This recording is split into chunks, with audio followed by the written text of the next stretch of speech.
Hello, everybody. This is Perspective. Here today, we are back again with another interesting topic.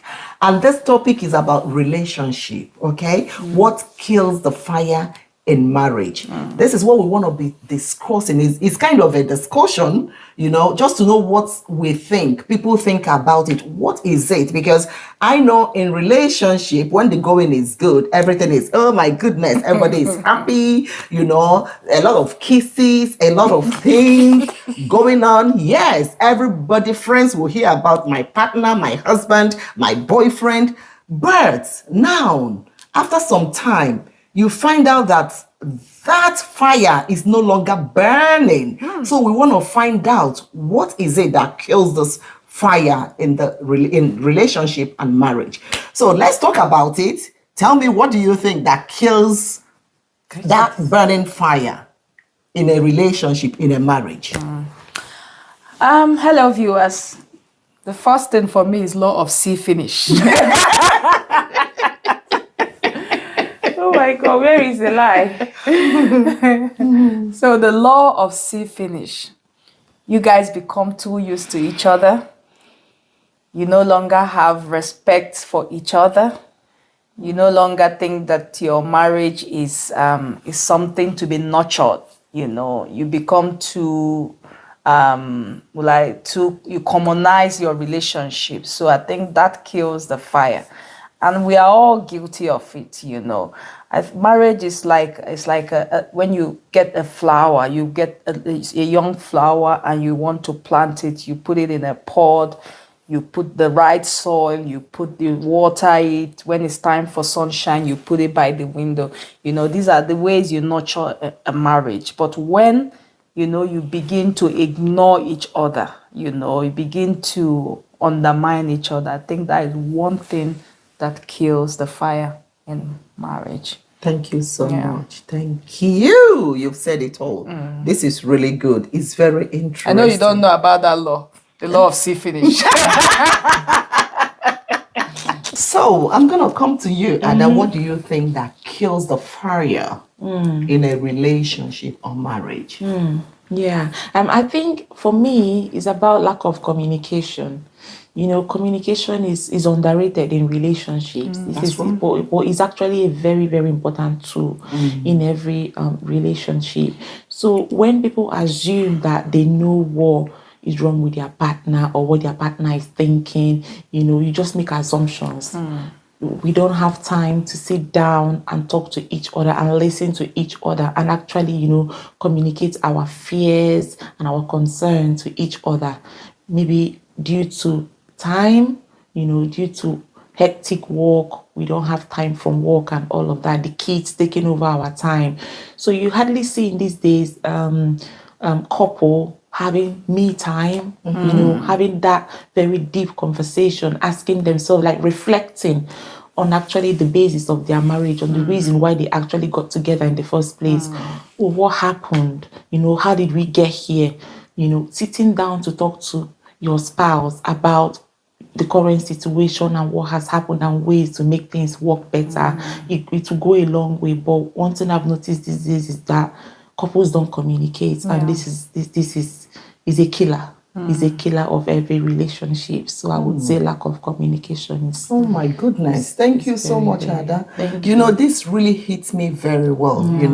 The reason why I said that it hits me is because we live in the diaspora, and it's really difficult. It takes a lot for marriages to hold in the diaspora. That's true, yeah. And because work, the woman is working, the man is working, by the time the pressure is too much. By the time one of them is coming in, the other person is already outside, They can't, not even to say, hello, darling, how you doing? How was your day today? Nothing like that. Everybody is, I said that is roller coaster. Yeah. And this is what we do in the diaspora. It really affects marriage, and that's why you see a lot. There's a lot to talk about if we continue to say about this relationship of a thing, the fire burning and all the rest of it, because of all the chaos in in the environment where we found ourselves. Yeah. It's really too much. But what advice or what will you tell people who are going through all this? We really need to know there's always a way for something. What advice can you give people who are running helter skelter, without no communication, Yeah. not see me finish, like you said, Yeah. all that kind of something. How then do we improve in our relationship just to make it work? I think the first thing we need to look at is, when people come into this country, it looks like a match. Okay, on your mask, come on, go. Set, go. Everybody's running. Oh, we need to meet deadlines. Oh, we need to make this money. Oh, have you bought a house? You need to work and save. Every other thing in life, you're running, and the part that suffers most is your marriage. Yeah. Is your marriage that suffers most. Everybody's speaking shift, extra shift, overtime, 2-3 jobs, and the marriage is going down, the relationship is going down, nobody realizes it. Before you know, it begins to drift apart until, there is no remedy. So I think the first question couples need to ask themselves is, first of all, what are my values?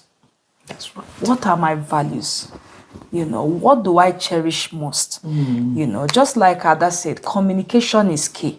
You want to make all the money at the expense of your marriage. And send it to Africa. And when that marriage crashes, you start calling your village witches and wizards. So what are your values? We need to come back to tell yourself, this is where it stops for me. This is the time I need to create for my family. That's right. And this affects the kids as well. When you're running like this, like a roller coaster, children are not looked after. Children are not cared for. Sometimes you drop them from one nanny's house to another nanny, from one sleepover to another sleepover, and the fire is dying. I see some couples will say, we stay in the house 6 months, they haven't even been intimate to each other. And it continues, until. So first of all, we need to come back and sit down and ask yourself a question. What are my values? What are my values? I think if everybody asks themselves that question, then the solution will begin from there. That's right. Yeah. Oh, thank you so much. Yeah, that was really insightful. Yeah. What then do you think? Yeah, one thing is that people underestimate the power of prayer in a marriage. Prayer works. Yeah. And one thing prayer does is that apart from praying to God, it creates bonding between you and your spouse. That's right. You might think that just coming together to pray every night is a normal thing. It's not normal. You're actually, creating a bond, a very strong bond. Absolutely. You realize that when you don't do that thing, something in you is missing. Be like, we've not prayed today. So that helps. And also simple things help. The simplest thing you can ever imagine is going to help in your marriage. It's very difficult to say what exactly it is. You know your spouse.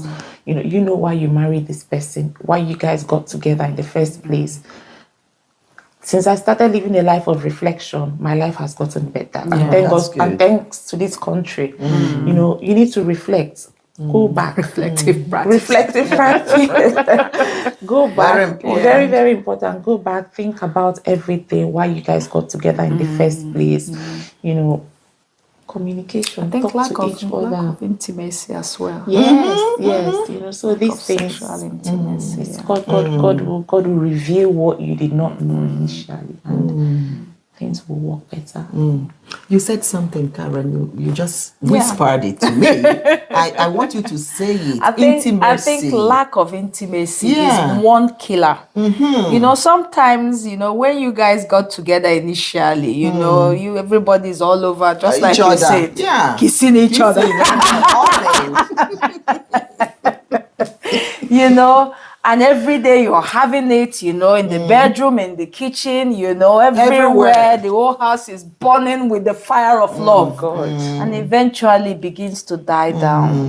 That law affects everywhere. Yes. It begins to die down, and sometimes you can't really place your hand as, why, but it begins to.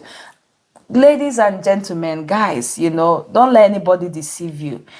Sexual intimacy bonds marriage. Definitely. It bonds marriage. Kind of feel it's a very huge topic. Yeah. We need Yeah. to talk Yeah, about we that really in our need to next talk about- episode yes. because where are we going to start? Where are we going to start? It's a very, very, bonds marriage, it's the most yeah. important thing. I will need to dish it out. How, Anyway, I think we'll have another discussion Yes. about Yes. this. Yeah. That said, we need to dish it out. Yes. So we need to say it, discuss it it, is, yes. as it is. as Say the it most way- important thing. Exactly. We shouldn't because- talk about it passively. Passively. It should be a full topic. on its own. So I viewers, we're gonna come back to Umbrella. that. Yeah. Yeah.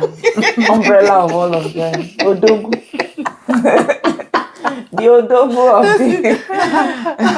Oh my Yeah, goodness. yeah, Anyway, guys, thank you so much. This is really interesting. You have seen it. If we continue to discuss this, we're not going to finish here, Yeah. but we just want to make it in a way that, by the time we come back next to talk about this intimacy, having sex, what does sex do in a marriage? We will say it the way it is, like Ada said. So we'll come back to discuss that one. Thank you for watching. Yeah. Keep sharing Subscribe. and subscribe. To our YouTube. We haven't been talking about our YouTube. Please Yeah, subscribe to we our have a YouTube. YouTube. Yeah. There's a lot going on in there which you need to see. Please comment, subscribe, share, and we'll see you in our next episode. Yeah. Take care, guys. Bye. Ciao. Bye.